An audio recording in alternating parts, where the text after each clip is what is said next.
എല്ലാവർക്കും സൂക്കോ P S സിയുടെ ഒരു പുതിയ വീഡിയോയിലേക്ക് സ്വാഗതം. പരിഷ്കരിച്ച 9ാം ക്ലാസ് SCRT പാഠപുസ്തകത്തിലെ തീരങ്ങളോട് എന്ന ചാപ്റ്റർ അടിസ്ഥാനമാക്കിയുള്ള ക്ലാസ്സാണിത്. ഇന്ത്യയിലെ ദ്വീപ സമൂഹങ്ങളും അനുബന്ധ വിവരങ്ങളുമാണ് ഇന്നത്തെ വീഡിയോയിൽ. Without further ado let start. ഇന്ത്യയിലെ ദ്വീപുകൾ. സമുദ്രത്താൽ ചുറ്റപ്പെട്ട കരഭാഗങ്ങളെയാണ് ദ്വീപുകൾ എന്ന് പറയുന്നത്. ഇന്ത്യയുടെ ഭാഗമായ അനേകം ദ്വീപുകൾ ഇന്ത്യൻ മഹാസമുദ്രത്തിൽ സ്ഥിതി ചെയ്യുന്നുണ്ട്.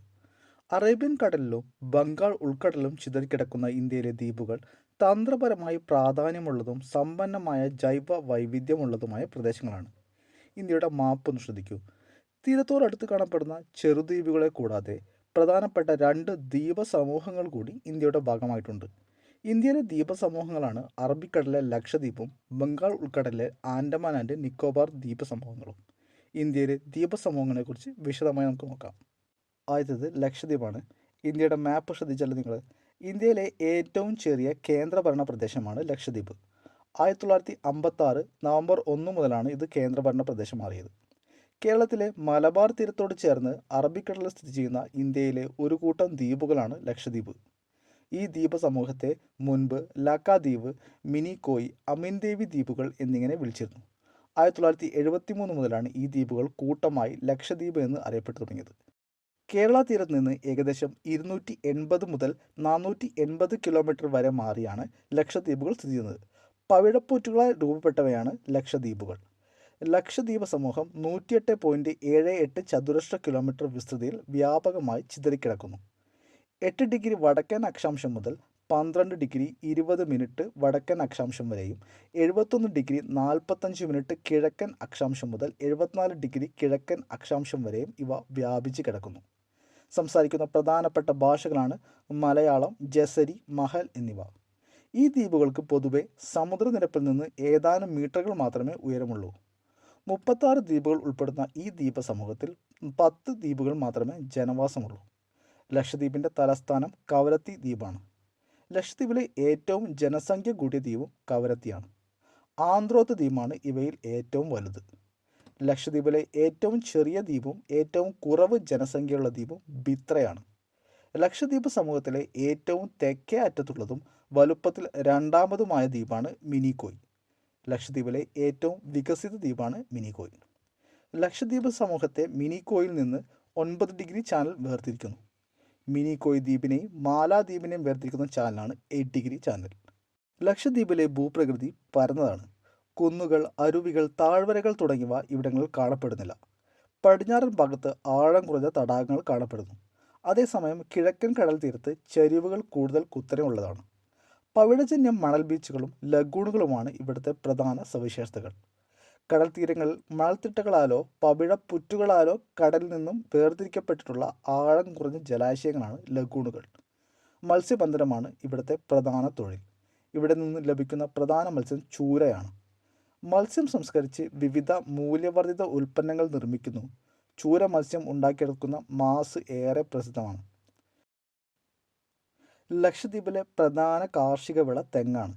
കൊപ്ര നിർമ്മാണവും കയർ നിർമ്മാണവുമാണ് മത്സ്യബന്ധനത്തോടൊപ്പമുള്ള മറ്റ് പരമ്പരാഗത തൊഴിലുകൾ. ലഗൂണുകൾ, ബീച്ചുകൾ, പവിഴപ്പുറ്റുകൾ എന്നിവയെല്ലാം പ്രയോജനപ്പെടുത്തി അനുദിനം വികസിക്കുന്ന വിനോദസഞ്ചാരം ഇവിടുത്തെ ഒരു ആധുനിക തൊഴിൽ മേഖലയാണ്. സ്കൂബ ഡൈവിംഗ് പോലുള്ള സാഹസിക വിനോദസഞ്ചാരവും വളർന്നു വരുന്ന തൊഴിൽ സാധ്യതകളാണ്. അടുത്ത ദ്വീപ സമൂഹമാണ് ആൻഡമാൻ ആൻഡ് നിക്കോബാർ ദ്വീപുകൾ. ശ്രദ്ധിച്ചല്ലോ, ബംഗാൾ ഉൾക്കടലിൻ്റെ തെക്കുകിഴക്കൻ ഭാഗത്തുള്ള 572 ദ്വീപുകളുടെ ഒരു കൂട്ടമാണ് ഇന്ത്യൻ മഹാസമുദ്രത്തിൽ സ്ഥിതി ചെയ്യുന്ന ആൻഡമാൻ നിക്കോബാർ ദ്വീപുകൾ. ഇന്തോനേഷ്യയ്ക്കും തായ്ലൻഡിനും സമീപമാണ് ഈ ദ്വീപുകൾ സ്ഥിതി ചെയ്യുന്നത്. ഈ ദ്വീപുകൾ ഇന്ത്യയുടെ ഒരു കേന്ദ്ര ഭരണ പ്രദേശമാണ്. 1956 നവംബർ 1 ആൻഡമാൻ നിക്കോബാർ ദ്വീപുകൾ കേന്ദ്ര ഭരണ പ്രദേശമായത്. ആൻഡമാൻ നിക്കോബാർ ദ്വീപുകൾ നിക്കോബാർ ദ്വീപുകളും ആൻഡമാൻ ദ്വീപുകളും എന്നിങ്ങനെ 2 ദ്വീപ സമൂഹങ്ങൾ ചേർന്നതാണ്. ഇവ അഗ്നിപർവ്വതജന്യ ദ്വീപുകളാണ്. ഈ ദ്വീപ സമൂഹത്തെ ആൻഡമാൻ ദ്വീപുകൾ, നിക്കോബാർ ദ്വീപുകൾ എന്നിങ്ങനെ വേർതിരിക്കുന്ന കടൽഭാഗം 10 ഡിഗ്രി ചാനൽ എന്നാണ് അറിയപ്പെടുന്നത്.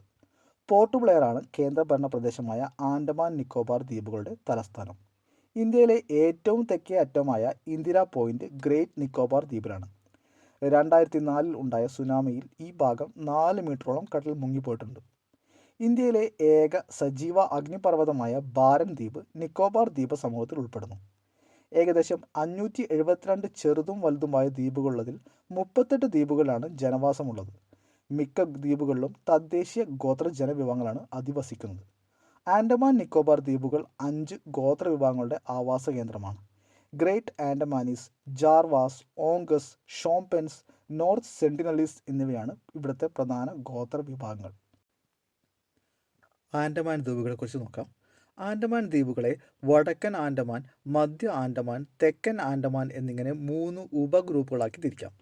ഇന്ത്യൻ മഹാസമുദ്രത്തിലെ വടക്ക് ആൻഡമാൻ നിക്കോബാർ ദ്വീപ് സമൂഹത്തിലെ റട്ട്ലാൻഡ് ദ്വീപിനെയും തെക്ക് ലിറ്റിൽ ആൻഡമാനെയും വേർതിരിക്കുന്ന ഏകദേശം 48 കിലോമീറ്റർ വീതിയുള്ള ഒരു കടലിടുക്കാണ് ഡങ്കൻ പാസേജ്.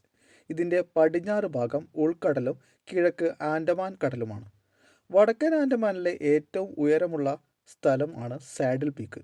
ഇതിൻ്റെ ഉയരം 737 മീറ്ററാണ്. സുഭാഷ് ചന്ദ്രബോസ് 1943 ഡിസംബർ 30 ആൻഡമാനിൽ ഇന്ത്യൻ പതാക ഉയർത്തിയതിൻ്റെ 75ാം വാർഷികത്തോടനുബന്ധിച്ച് ആൻഡമാനിലെ ചരിത്ര പൈതൃകങ്ങളിലൊന്നായ റോസ് ദ്വീപ് ഇപ്പോൾ നേതാജി സുഭാഷ് ചന്ദ്രബോസ് ദ്വീപ് എന്നാണ് പുനർനാമകരണം ചെയ്യപ്പെട്ടിട്ടുള്ളത്. കൂടാതെ നീൽ ദ്വീപ്, ഷഹീദ് ദ്വീപ് എന്നും ഹാവ്ലോക്ക് ദ്വീപ്, സ്വരാജ് ദ്വീപ് എന്നുമാണ് പുനർനാമകരണം ചെയ്യപ്പെട്ടിട്ടുള്ളത്. നിക്കോബാർ ദ്വീപുകളെക്കുറിച്ച് നോക്കാം. ഈ ദ്വീപുകൾ ആൻഡമാൻ ദ്വീപുകളുടെ തെക്ക് ഭാഗത്തായാണ് സ്ഥിതി ചെയ്യുന്നത്. ആൻഡമാനെയും നിക്കോബാർ ദ്വീപുകളെയും വേർതിരിക്കുന്നത് 10 ഡിഗ്രി ചാനലാണ്. അവയെ വടക്കൻ, മധ്യ, തെക്കൻ ഗ്രൂപ്പുകളാക്കിയാണ് തിരിച്ചിട്ടുള്ളത്. നിക്കോബാർ ദ്വീപുകൾ കാർ നിക്കോബാർ, തെരേസ, കാച്ചൽ, ഗ്രേറ്റ് നിക്കോബാർ എന്നിവ ഉൾപ്പെടുന്നു. നിക്കോബാറിലെ ഏറ്റവും വലിയ ദ്വീപാണ് ഗ്രേറ്റ് നിക്കോബാർ. ഇന്ത്യയുടെ ഏറ്റവും തെക്കേ അറ്റത്തുള്ള ഇന്ദിരാ പോയിന്റ് ഇവിടെയാണ് സ്ഥിതി ചെയ്യുന്നത്. നിക്കോബാറീസ്, ഷോംപെൻ എന്നിവയാണ് ഇവിടുത്തെ ഗോത്ര വിഭാഗങ്ങൾ.